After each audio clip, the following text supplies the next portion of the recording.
Hello friends, शक्ति अस्तित्व के एहसास के आने वाले एपिसोड की अपडेट जानने के लिए मेरे चैनल को लाइक एंड सब्सक्राइब कीजिए।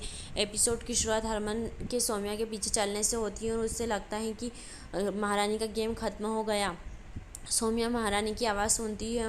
वह जानती है कि वह आएगी क्योंकि वह अपनी सास और पति से ज़्यादा प्यार करती है। सौम्या पूछती है कि तुम कहाँ हो महारानी। उससे वहीं रहने के लिए कहती है और कहती है कि कल सुबह तुम्हारा समय खत्म हो जाएगा, फिर तुम्हारे पति और सास नहीं बचेंगे। वह कहती है कि उसने उसे यहाँ इसलिए बुलाया है कि उसकी घर के मोबाइल पर सास और पति की नज़र है और सौम्या से सभी को सच बताने के लिए कहती है कि वह एक किन्नर है। सौम्या कहती कि अगर उसने सच कहा तो हरक्षी प्रीतों को तलाक दे देगा। हरमन सामने आता है और कहता है कि तुम्हें जेल जाना है। वे वहाँ महारानी नहीं है बल्कि उसका फ़ोन देखते हैं। महारानी मोबाइल पर हंसती है और कहती है कि तुम्हारे पास सुबह तक का समय है। हरमन फ़ोन उठाता है और फर्श पर फेंक देता है। मोहिनी और महारानी एक दूसरे से अपनी योजना के बारे में बात करते हैं और हंसते हैं। हरक्षी वहाँ आता है। महारानी अपना चेहरा छुपाती है। हरक्षी हरमन के लिए चिंतित लगता है और सोचता है कि हरमन को धमकी देने के बारे में कौन सोच सकता है। मोहिनी उसके सिर की मालिश करती है और वैम्प की तरह दिखती है। हरमन सौम्या से कहता है कि उसे यकीन है कि आवाज़ महारानी की है, वह हमारे परिवार के साथ खेल नहीं सकती।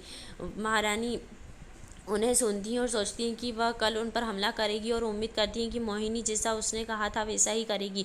चिंटू ने हथौड़े से मोहिनी का फ़ोन तोड़ दिया। मोहिनी की योजना हरक्षी के साथ बाहर जाने की है। वीरन का कहना है कि हम खतरों को हल्के में नहीं लें। मोहिनी कहती है कि अगर कॉल करने वाले को कुछ करना होता तो वह कॉल पर समय बर्बाद नहीं करता और कहती है कि महारानी यहाँ क्यों आएगी और उन पर हमला क्यों करेगी। वह हरक्षी से कहती है कि बैंकॉक जाना उसका सपना है। हरक्षी कहते हैं कि मैं तुम्हें ले जाऊंगा। मोहिनी महारानी को साइन करती है और हरक्षी के साथ चली जाती है। महारानी सोचती है कि मोहिनी उसे पूरे दिन में व्यस्त रखेगी और मैं यहाँ उनके परिवार का ध्यान रखूंगी और सोचती है कि दूसरे कहाँ हैं। वह शरणों से पूछती हैं कि सौम्या, प्रीत और हरमन कहाँ हैं। सौम्या, प्रीत और हरमन मलिका के घर आते हैं और करीना और रवीना से कहती हैं कि रानी कहाँ है। वो बताती हैं कि वे कभी हमारे जैसे आपके दोस्त और किन्नर हैं। वह हाथ जोड़कर उन्हें बताने के लिए कहती है। करीना कहती है कि अगर आपको लगता है कि हम रिश्ता हैं तो ये चप्पल ले लो और हमें पीट दो। सौम्या कहती है नहीं। करीना अभिनय करती है और कहती है कि रानी से हमारी कोई दुश्मनी नहीं है। हरमन का कहना है कि रानी महारानी के खेल के कारण गायब है और प्रीतो और सौम्या को आने के लिए कहता है। वे चले जाते हैं। एक बार जब वे चले जाते हैं, करीना मुस्कुराती है और महारानी का फ़ोन उठाती है और बताती है कि वे यहाँ आए थे। महारानी कहती है कि आप जानते हैं कि क्या करना है। एक आदमी घर के अंदर आता है। वीरन पूछता है कि वह कौन है।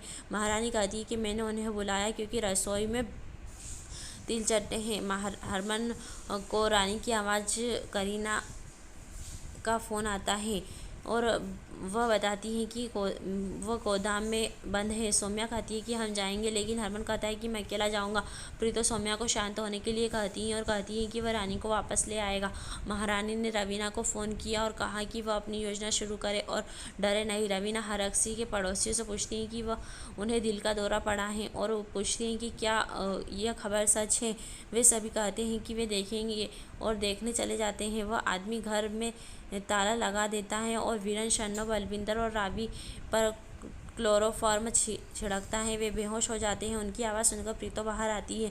महारानी प्रीतो पर बंदूक तानती है और अपना परिचय देती है। यही एपिसोड समाप्त होता है।